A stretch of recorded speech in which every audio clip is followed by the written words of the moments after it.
Welcome back to smallbusinessbuffalo.com. I'm Pat Jones, and today we're joined by Mr. Alan Bedenko. Alan is a blogger for WesternNewYorkMedia.net. You are a contributor to the Buffalo Spree, and you're also a lawyer. Yes. So thanks for joining us. Thanks for having me. Yeah. Describe to me briefly, if you could, the economic situation in Western New York. It's a poor one. The latest census figures show that we're unique in upstate New York for having a net loss of population. Our unemployment figures are better than in some areas, but we're not exactly in the forefront of building a solid foundation for our economic future here. Mm-hmm. And unemployment figures are never really accurate, are they?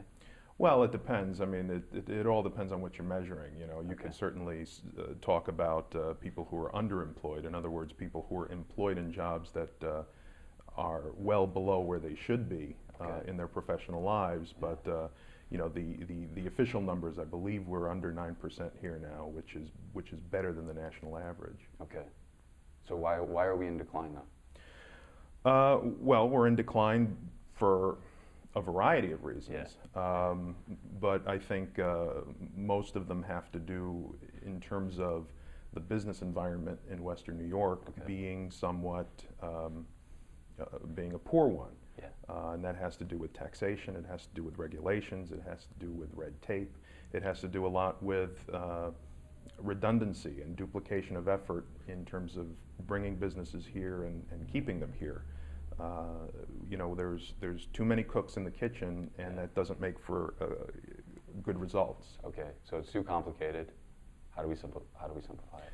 Well, the reason it's too complicated all has to do with decisions that were made by elected public officials or the people appointed by them. Okay. So if you want to change the way in which rules are created, the way in which they're implemented, if you want to streamline the process for businesses to stay and to come here and to start here, yeah. You have to start with a political solution. Okay. You have to elect people who make it a priority to eliminate redundancy, to yeah. make it easier for businesses to set up shop, to navigate through various regulations, which oftentimes can't be changed, health and safety codes and those sorts of things.